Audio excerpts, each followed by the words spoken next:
Hello and welcome to Protect Ukraine Now YouTube channel.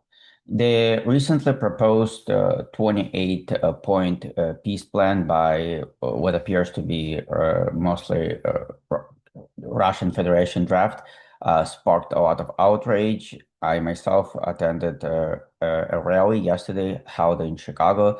The general sentiment over there was to reject this peace plan. Ukraine is not for sale, and we should not be negotiating with terrorists. Um, I'd like to reflect a little on the document itself and on what's going on really at the moment and what I believe is important. Number one, this peace plan is obviously flawed. However, this is the most workable draft we have seen in years. The way it's written, it's obviously not going to work, and we're going to talk about it right now. But if it is reshaped and some talk points over there or positions rather strengthen, then they that overall peace deal is overall is usable.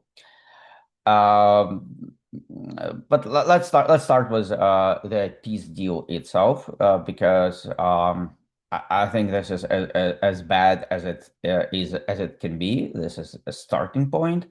Obviously, there are some negotiations happening in Europe, and we'll talk about it later. But let's look at this document the way it is right now, the way it was proposed again by supposedly Russia. The 600,000 troop cap is not a real danger. At the moment, Ukraine has far less men and women on the front line, though they have no restrictions. Furthermore, 600,000 troops is going to be still the largest army in Europe, aside from Russia. There are only three countries in the world that have larger militaries. That's United States, China, and Russia. But most importantly, this is a peacetime restriction. If Russia attacks again, all of these limits go out of the window, and Ukraine can enlist as many people as it is able to. So again, 600,000 peacetime troops cap is not a deal breaker. Next, where I really see a problem, and obviously there are things that concern me as well. Everyone should be considering that the true security threat is territorial concessions. And this is not only a question of square kilometers. The areas Russia wants to keep are strategic. If Moscow locks in those positions, the next invasion becomes easier, and because the territories Russia wants to take are man-made and natural fortifications. And if Russia controls that territory and they at some point decide to continue their aggression, that's going to be an easy walk for them to Kiev. So this is a no-no. Another concern probably is aviation being based outside of Ukraine. Probably this is still solvable if Ukrainian pilots regularly rotate through Polish bases and they fly missions for NATO, and there's a designated fleet of F-16s or other jets available to Ukraine the moment they become necessary. Again, this is something that is concerning but is workable. What's going to be really, really bad at this point, and thankfully this is not happening, that worst thing that can happen at the moment is rejecting negotiations outright and continuing the war as it is with no significant changes for Ukraine.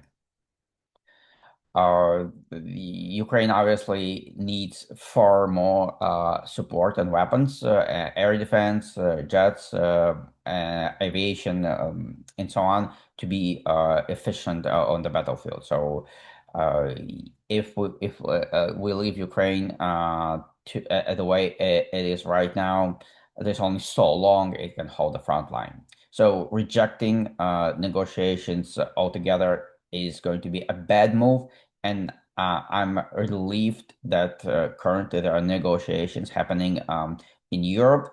We haven't seen any results that can be analyzed and discussed, but obviously from this 28-point plan, it only can get better. Um, uh, there are obviously a lot of outrageous items on this peace deal, and I would like to point out that the most outrageous political clauses are the West's problem, not something I believe at least Ukrainians need to die for.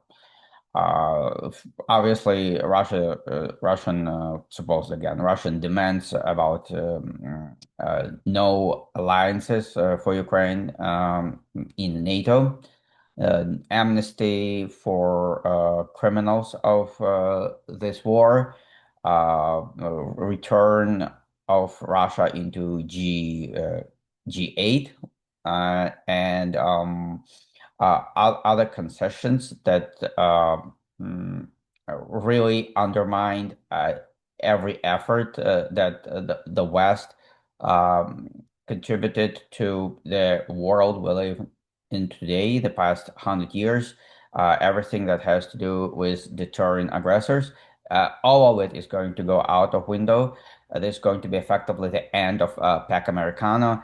And definitely, this is not something we would like to see happening.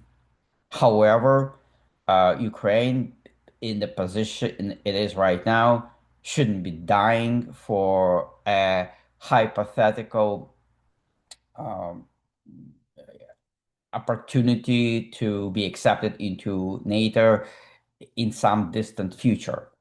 As you can see, for the past 4 years, there are plenty of opportunity to accept Ukraine into NATO, and NATO countries are clearly unwilling to do so.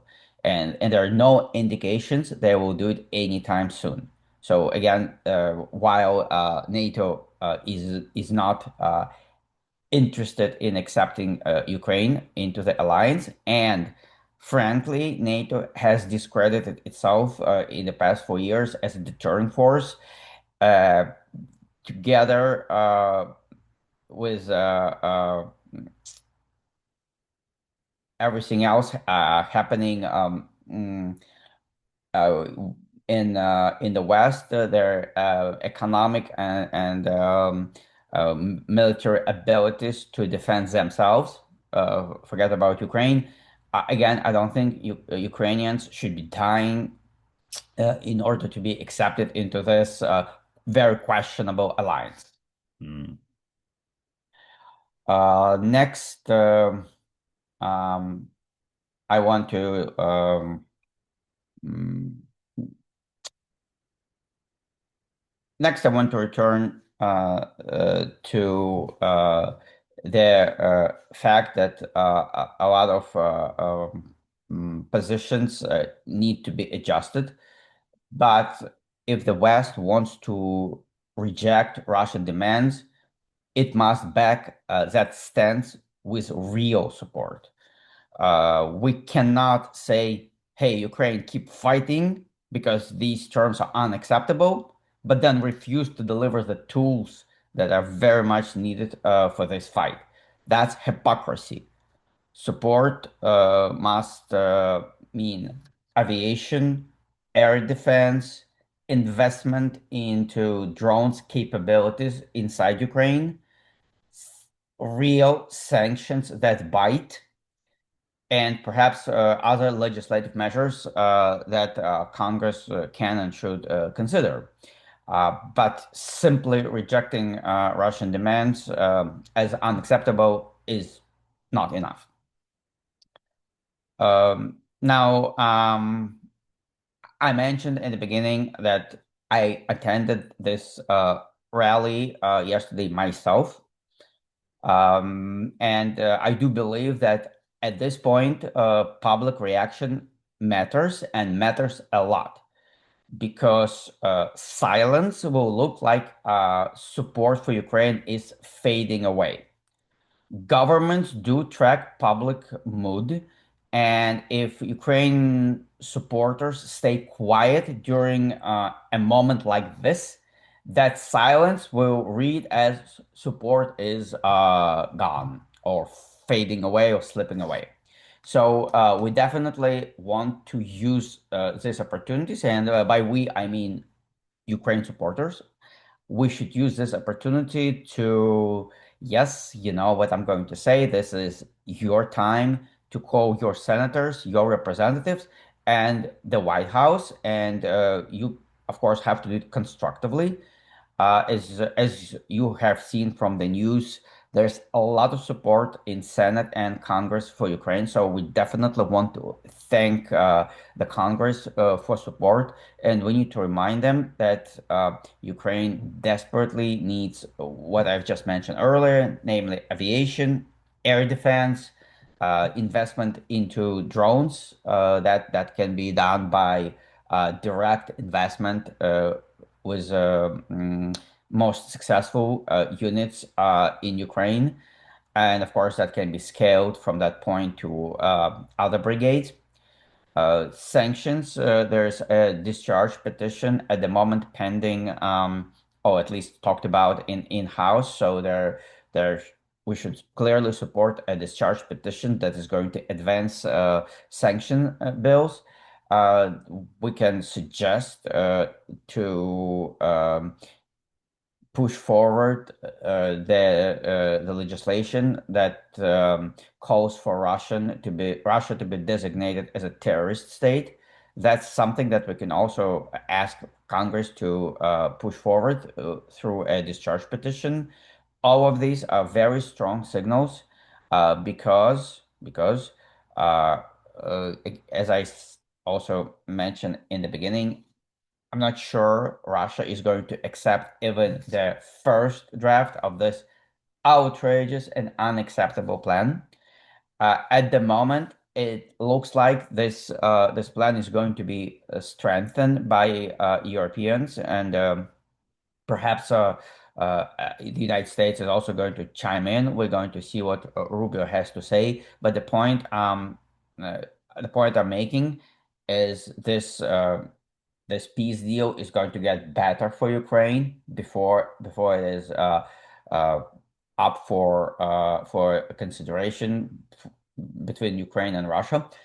And there's a good chance that Russia is going to reject this peace plan altogether. Most likely, in fact, this is what's going to happen. And for this reason, we have to use this opportunity right now to boost Ukraine's capabilities. Because when the dust settles, when all of this conversation is over, the war most likely is going to continue because again, Russia is going to reject this peace deal. This is our opportunity to strengthen Ukraine's position. So again, if West believes Russia's conditions are unacceptable, then the West must help Ukraine hold the line, not just with moral support, but military and politically. Please use this opportunity to speak up. Your voice matters. Thank you.